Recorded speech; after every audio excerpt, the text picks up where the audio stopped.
асоя ва нур зери ҳамин ном бо чунин саҳнаҳои ҷолибу пурмазмун аҳамияти ҳуқуқӣ дошта ҳунармандони театри давлатии ҷавонон ва гурӯҳи ҳунарии лаҳзаҳои гуворо назди сокинони ноҳияи восеъ аҳолии қобили меҳнат баромад намуданд. این صحنه‌ها با قلم ارتش خلقی جمهوری تاجیکستان شادی صالحov نوشته شده با اقدام شورای اتفاقهای کسبی ولایت ختلان در همکاری با وزارت مهنت و شغل اهالی و سازمان بین المللی مهاجرت در شهر و ناحیه‌های ولایت ختلان پیشکشی تماشابینان گردانیده شد. مقصد از گذراندن این سمینار از آن عبارت بود که در سطح شغل غیر رسمی که در ساحه کشاورزی، ساختمان، سودا، نقلیات و دیگر ساحه‌ها وجود دارند، ما با فعالان اتفاقهای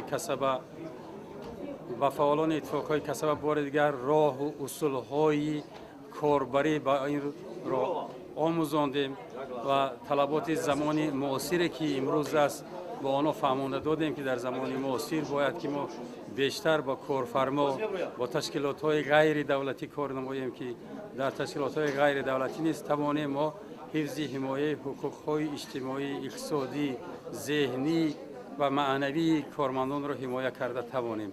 به همین مقصد امروز اتفاقهای کسبه در نزد خود نقشه گذاشته است که در تمام شهر و ناحیه‌ها این سمینارهای آموزشی را گذراند و با این راه سهم اتفاقهای کسبه در پس کردن سطح شغل غیر رسمی است به حکومت جمهوری تاجیکستان.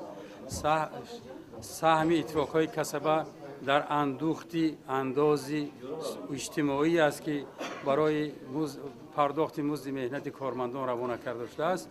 با همین راه ما می‌خواهیم که منفعت خود را به اعضای اتفاق کسبه رسانیم.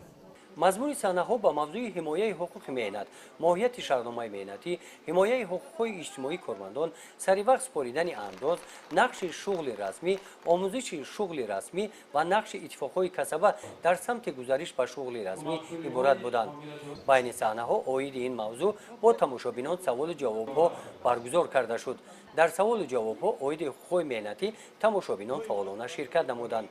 در جنبست نمایش شورای اتفاقهای کسبه ولایت ختلان برای صحنه‌های جالب به هنرمندان اظهار منتداری بیان نمودند.